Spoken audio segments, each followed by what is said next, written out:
नमस्कार जी, बहुत बहुत स्वागत है आप लोगों का चुनाव के लिए। 8:55 हो चुके हैं। मैं संजीव शर्मा हाजिर हूं आपके मनपसंद टीवी चैनल पंजाब केसरी पर। रोजाना की तरह आज हम फिर से कुछ खबरों का विश्लेषण करेंगे।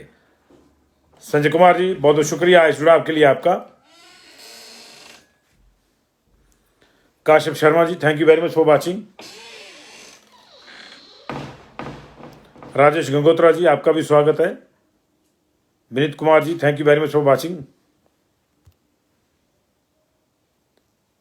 आज की अगर खबरों की बात करें तो आतंकी सरफरे आतंकी गुरपतवंत सिंह पन्नू ने एक बार फिर से जुबान खोली है। इस बार उन्होंने मुख्यमंत्री सुखविंदर सिंह सुक्खू को धमकी दी है और बदले में उन्होंने एक ऐसा जवाब पाया है कि अब वो भी अगली बार धमकी देने से पहले सोचेंगे। क्या पूरा मामला आपको बताएंगे। इसके अलावा आपको यह भी बताएंगे कि आखिर जयराम के किस झूठ से बीजेपी परेशान है। लेकिन सबसे पहले 12 को बच के रहना। जी हां, 12 तारीख को आपको बच के रहने की सलाह दी जाती है, क्योंकि कल से 13 जनवरी तक मौसम खराब रहेगा। लेकिन इस बीच में 12 तारीख को कुल्लू, चंबा, किन्नौर, शिमला, लाहौल स्पीति में भारी बर्फबारी का अलर्ट जारी किया गया है, जबकि शेष हिमाचल में वर्षा, हल्की से मध्यम वर्षा के लिए अलर्ट जारी किया गया है। और ये कहा गया है कि तापमान की गिरावट से कड़ाके की ठंड झेलनी पड़ सकती है। ये 9 से 13 जनवरी तक का बारिश का अलर्ट था, जो आज से शुरू हो चुका है। कल पश्चिमी विक्षोभ का असर आपको ज्यादा देखने को मिल सकेगा और 12 तारीख को ये अपने पीक पे होगा। ये कहा गया है कि 12 से 13 जनवरी यानी 2 दिन भारी बर्फबारी जो है ऊपरी क्षेत्र में हो सकती है।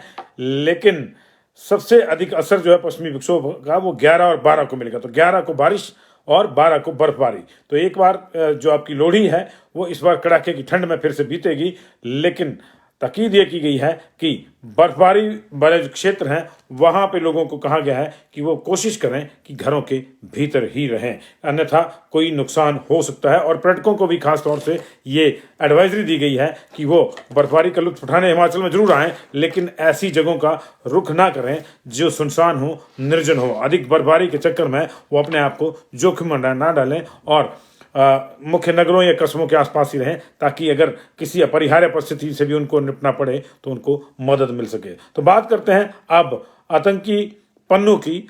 मुख्यमंत्री सुखविंदर सिंह सुक्खू को धमकी की। पन्नू इससे पहले जयराम को धमकियां देते रहे, वो आप सब ने सुनी है। कभी शिमला में तिरंगा लहराने की बात करते थे, कभी वो जो है तिरंगा ना लहराने की बात करते थे। कभी उन्होंने ये कहा था कि वो अगर ऐसा करते हैं तो मुख्यमंत्री के ऊपर हमला किया जाएगा। इसके अलावा उन्होंने धर्मशाला विधानसभा परिसर में भी अपने कुछ गुर्गों की मार्फत आतंकी नारेबाजी जो थी वो लिखवाई थी धर्मशाला में। लेकिन अभी जो है उन्होंने सुखविंदर सुक्खू को जान से मारने की धमकी दी है। Justice for Sikh for justice के अध्यक्ष आतंकी गुरपतवंत सिंह पन्नू ने पत्र जारी करके धमकी दी है। और मुख्यमंत्री को यह भी कहा गया है कि वो राहुल गांधी की 19 जनवरी को हिमाचल में प्रवेश कर रही भारत जोड़ो यात्रा में शामिल नहीं हों, अन्यथा उनके ऊपर हमला किया जाएगा। अब इसके बाद जो है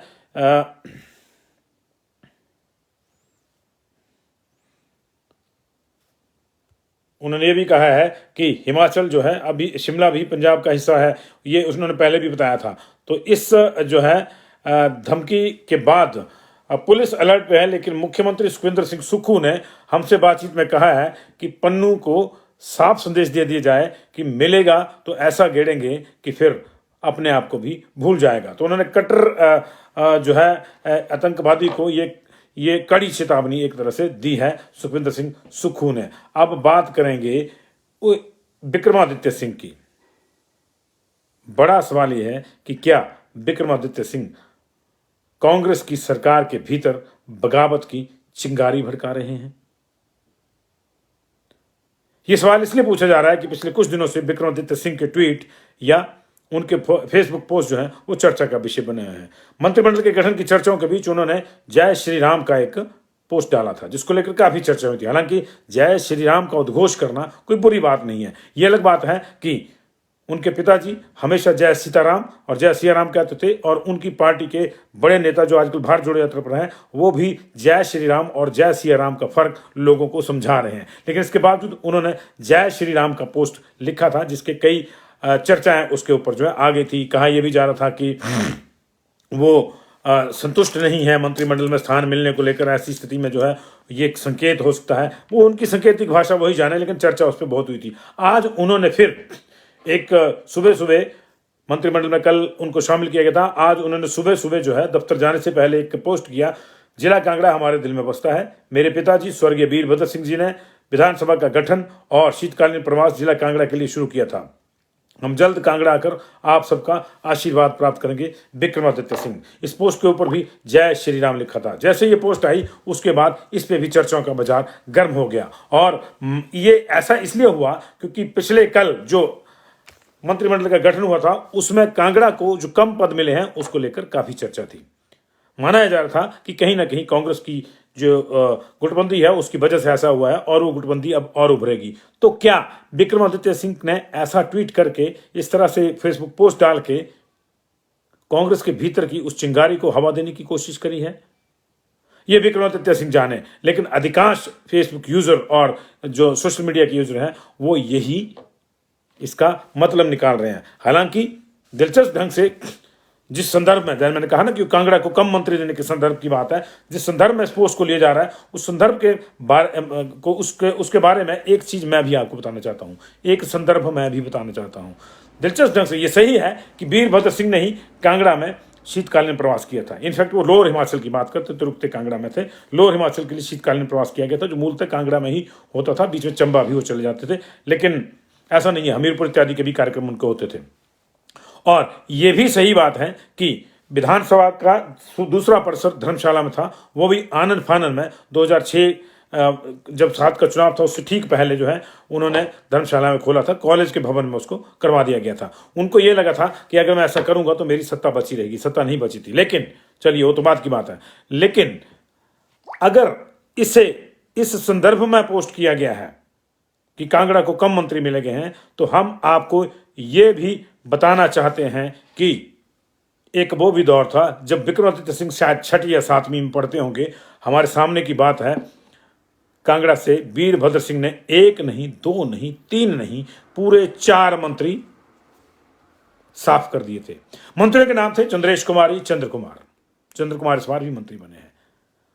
2 ये थे ब्रिज बिहारी लाल पटेल, जिनके बेटे आशीष पटेल इस बार सीपीएस बने हैं, और चौथे मंत्री थे मेजर विजय सिंह मानकोटिया, जिनकी कभी उनसे मीठी कभी उनसे कड़वी रिश्तेदारी रही वीरभद्र सिंह की। इन 4 लोगों को संविधान के 91वें संशोधन के बाद जो सीमित मंत्रिमंडल का नियम आया था, जिसके तहत मिनिमम 12 और maximum 15% of the total strength of the house ही जो है कैबिनेट में हो सकते हैं, इंक्लूडिंग चीफ मिनिस्टर या इंक्लूडिंग प्राइम मिनिस्टर।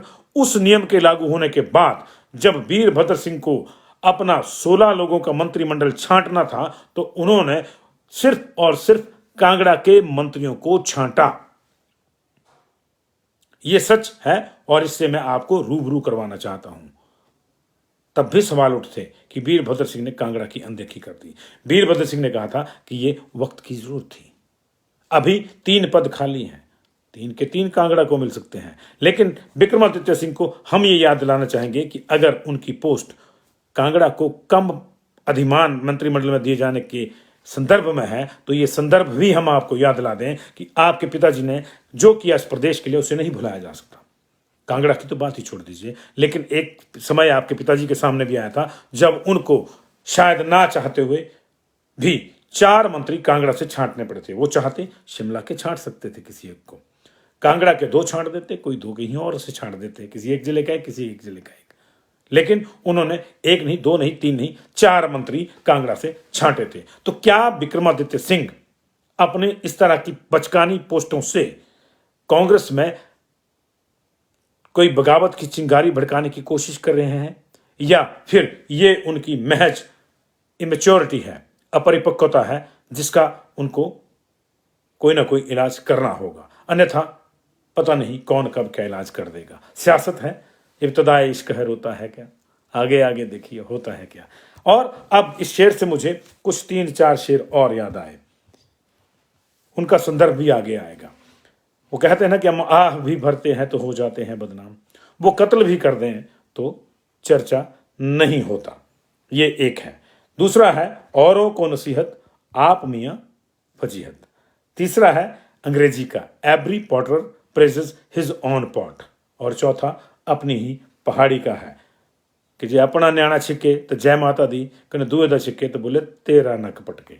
अब ये चारों जो मैंने आपको समझाए, ये एक एक करके अगली जो हमारी चर्चा है उसमें आएंगे, इनका संदर्भ आएगा। चर्चा ये है कि पूर्व मुख्यमंत्री जयराम ठाकुर ने कांग्रेस पे आज बड़ा हमला बोला है। कल भी बोला था उन्होंने, आज बड़ा हमला उन्होंने बोला और उन्होंने कहा कि ये सरकार अपनी मौज मस्ती के लिए फिजूल खर्ची कर रही है और जनता पर बोझ लाद रही है। बोझ कैसे लाद रही है जनाब? बोझ लाद रही है, मैं जरा उनका बयान भी निकाल रहा हूं। बोझ लाद रही है इस तरह से कि 6 सीपीएस बना दे गए हैं, ये कहना है जयराम ठाकुर जी का। उन्होंने कहा कि इसकी कोई जरूरत नहीं है और उन्होंने ये भी कहा कि 3-3 लोगों को कैबिनेट का रैंक दिया गया है। बिल्कुल सही कहा। हम पूर्व मुख्यमंत्री जयराम ठाकुर की इस बात से 100 नहीं 200% सहमत हैं कि सीपीएस बनाए जाने से प्रदेश पर वित्तीय बोझ पड़ेगा, वित्तीय बोझ पड़ेगा सीपीएस बनाए जाने से। लेकिन ऐसा नहीं हो सकता कि आप जो करें वो ठीक और दूसरा जो करे गलत। विरोध के लिए विरोध नहीं होना चाहिए, नेक नियम की 2 व्याख्याएं नहीं होनी चाहिए। इसीलिए हमने कहा कि औरों को नसीहत आप मियां, तो ये वाला संदर्भ यहां आ गया, क्योंकि जयराम ठाकुर ने भले ही सीपीएस नहीं बनाए, लेकिन उन्होंने भी अपने चहेतों को, अपने विश्वास पात्रों को कैबिनेट रैंक बांटे। त्रिलोक जम्वाल उनके पॉलिटिकल एडवाइजर थे, वो कैबिनेट रैंक होल्ड कर रहे थे। रमेश धवाला योजना आयोग का उनको उपाध्यक्ष बनाया गया था कैबिनेट रैंक के साथ।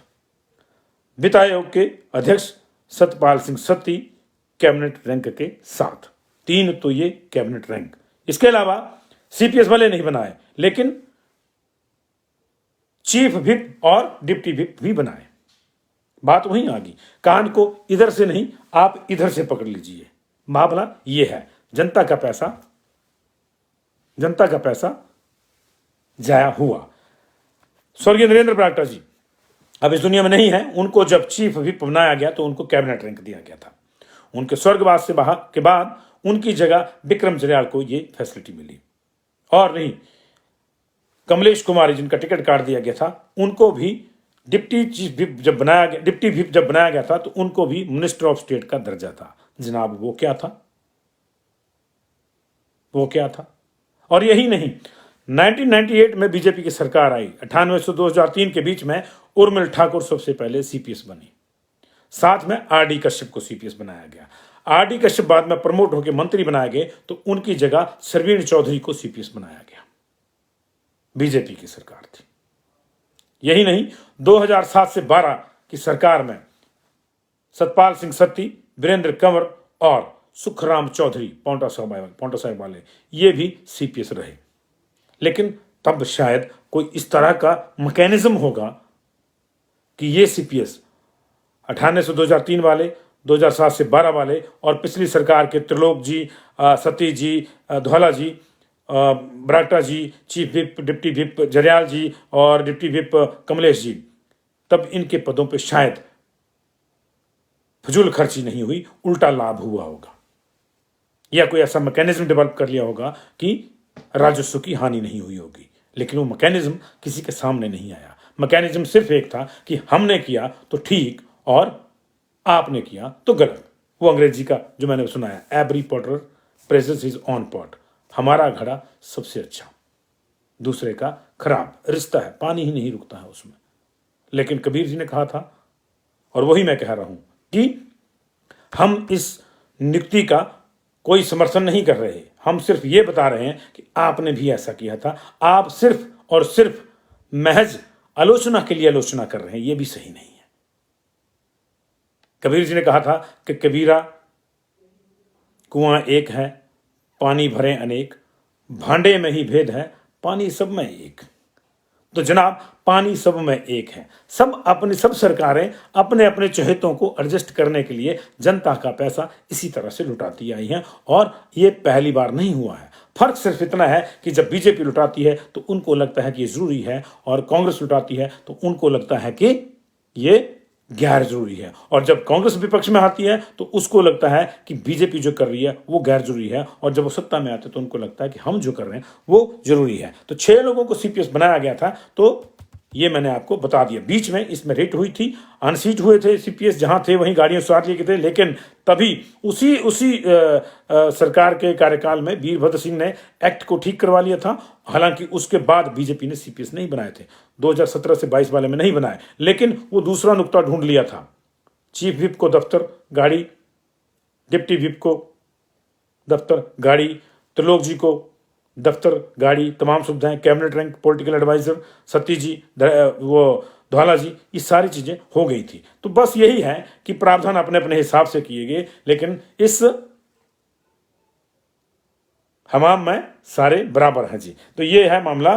तो इसलिए हमने कहा कि ये जयराम जी का झूठ है जो पकड़ा जा रहा है, और जिसकी वजह से बीजेपी परेशान है, क्योंकि बीजेपी वालों को भी पता है कि जयराम जी ने ऐसा किया था, लेकिन वो महज आलोचना के लिए आलोचना कर रहे हैं। ये दिलचस्प ढंग से जो है आज उनके जो ये थे उस पर सोशल मीडिया पे प्रतिक्रिया भी हुई है। जयराम जी ने एक और मुद्दा भी उठाया कि बैट बढ़ाकर डीजल पर जो है, डीजल के ऊपर बैट बढ़ाकर डीजल बढ़ाने से महंगा हो गया और इससे गरीब पर मार हुई है। तो लोगों ने यह भी लिखा कि जनाब 83 से 86 तो हुआ सुक्खू जी की सरकार में, लेकिन आप बताएंगे कि 40 से 83 किसकी सरकार में हुआ?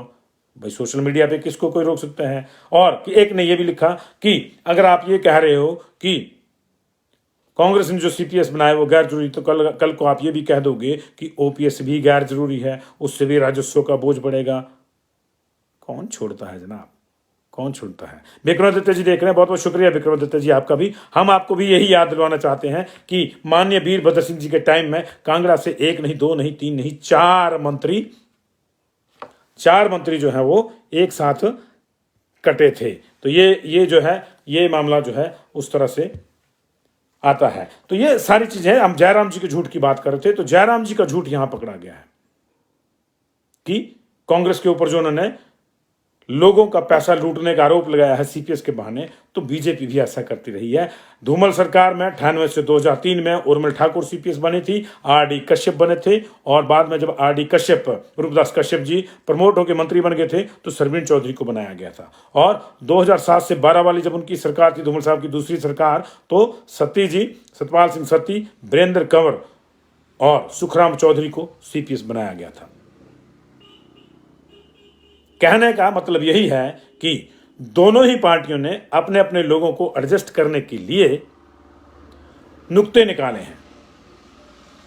ऐसे में कोई किसी दूसरे पर यह आरोप नहीं लगा सकता कि वो जनता का पैसा लूट रहे हैं। हालांकि हम फिर से कह रहे हैं कि इन नियुक्तियों को जो है, इन नियुक्तियों की जरूरत नहीं है। आज की डेट में जो प्रदेश के हालात हैं, हालात क्या है वो भी हम आपको बता देते हैं। इसमें भी जयराम जी का झूठ पकड़ा जाएगा। जो चिंताएं जताई जा रही है कि सरकार, कांग्रेस की जो है वर्तमान सरकार, वो फिजूल खर्ची कर रही है और वो कर्जे में डुबो देगी। 45,000 करोड़ का कर्जा था जब वीरभद्र सिंह जी की सरकार गई थी और जयराम जी की आई थी, और अभी प्रदेश पे 74,622 करोड़ का कर्जा है, और इसमें 26,716 करोड़ का कर्जा पिछले 5 साल में जयराम जी ने लिया है। यही नहीं, कैग की जो रिपोर्ट अभी लास्ट दिन विधानसभा में रखी गई, वो कहती है कि बिना बजट के जयराम जी ने, बिना बजट के प्रावधान नहीं था, बजट नहीं रखा था उसके लिए, लेकिन 623 करोड़ खर्च दिए। जाहिर है उसके पीछे का नुक्ता यही होगा, उसके पीछे का तर्क यही होगा कि विकास के लिए खर्चे। लेकिन जो कहा उन्होंने आज की प्रेस कॉन्फ्रेंस में कि जनहित के ध्यान में जो रखकर जो कार्यालय खोले गए थे उनको डीनोटिफाई किया जा रहा था, तो वही कैग की रिपोर्ट ये भी कहती है कि ये जो सरकार की रिपोर्ट थी वो कहती है कि 3,000 करोड़ के लिए बजट ही नहीं है।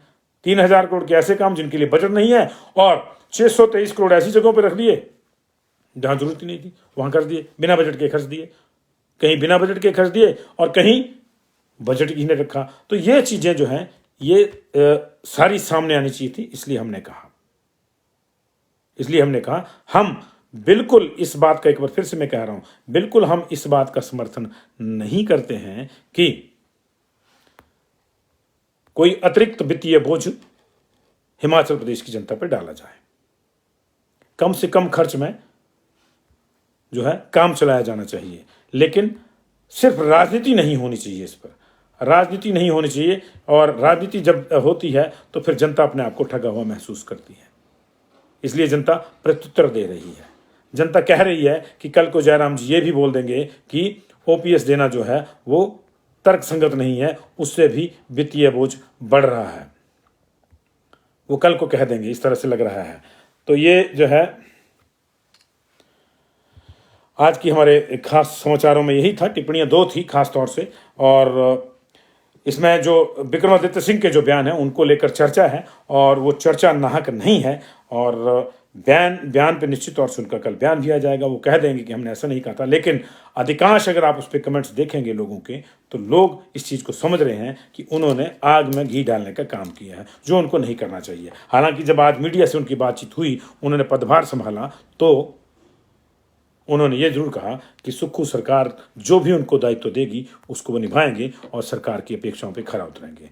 यंग लीडर हैं, मैच्योर्ड हो रहे हैं, धीरे धीरे बहुत ज़्यादा मैच्योर हुए हैं, बहुत समय उनके पास है, अच्छे से मैच्योर हों, यही हमारी शुभकामना उनको है। लेकिन कुछ चीज़ों का संदर्भ हमको भी याद दिलाने की जरूरत पड़ गई, जो शायद उनको मालूम नहीं था। मैंने कहा ना कि तब वो स्कूल में पढ़ते होंगे जब ये घटना हुई थी 2003-4 की, या कॉलेज में होंगे कि 4 मंत्री छांटने पड़ गए थे सीमित मंत्रिमंडल के नियम के तहत, और चारों कांगड़ा से छांटे थे। चंद्र कुमार अभी मंत्री बने हैं, उसके बाद अभी जाके बीच में वो बेचारे संसद कहाँ का सफर उन्होंने नहीं किया, और बृजबिहारी पटेल व विजय सिंह मनकोटिया, ये 4 मंत्री छांट दिए गए थे। मुझे अच्छे से याद है, विधानसभा का सेशन चला हुआ था, और ये खबर उस समय भी मैंने ही ब्रेक कर थी। वीरभद्र सिंह जी ने हमें ये बाइट दी कि मैं इस नियम के लागू होने के बाद 4 मंत्रियों को छांट रहा हूं, और ये मंत्री हैं। उसमें से बुटेल को political adviser with cabinet rank बनाया गया था तब भी, और बाकी लोगों को जो है एडजस्ट नहीं किया गया था। बाद में चंद्रेश भी बाया होकर अब राजनीति में नहीं है,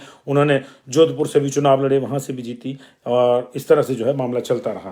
तो बहुत बहुत शुक्रिया आप सब लोगों का। याद आई तो हमने कहा कि याद दिला दें। थैंक यू वेरी मच आपका इसके लिए। एक बड़ी खबर और मैं आपको बता दूं, तमाम मंत्री दिल्ली में विक्रमादित्य सिंह को छोड़कर। यहां से भी थोड़ा शक पड़ता है, सब लोग हाईकमान का थैंक्स करने गए, विक्रमादित्य सिंह नहीं गए। हालांकि हो सकता है कि वो आज रात को जाएं और कल करें, लेकिन वो सबके साथ नहीं गए हैं। ये है, आज सभी मंत्री हैं, शुक्ला जी से मिलेंगे वहां। आज हमारी जो सूचना है, पार्टी के प्रभारी राजीव शुक्ला से मिलेंगे, तो निश्चित तौर से विक्रमादित्य सिंह अभी दिल्ली नहीं पहुंचे होंगे। अभी तो हमारा वो कार्यक्रम देख रहे हैं। बहुत बहुत शुक्रिया आपका विक्रमादित्य सिंह जी एक बार फिर से इस कार्यक्रम को सुनने के लिए। लेकिन हाँ, बिल्कुल जाएंगे वो, और कांगड़ा भी आएंगे, तो उनका स्वागत किया जाना चाहिए। लेकिन किसी भी टिप्पणी को जो है सोच समझ के ही होनी चाहिए, ये हम भी मानते हैं, और उनको भी मानना चाहिए। बहुत बहुत शुक्रिया, थैंक यू वेरी मच।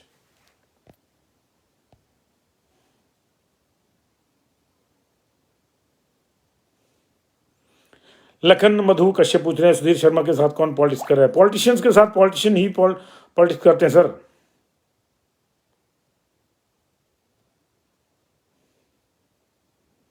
करते हैं जी, करते हैं। बिष्ट जी, राजीव जी, आपका स्वागत है, आपका भी सुझाव आगे जी।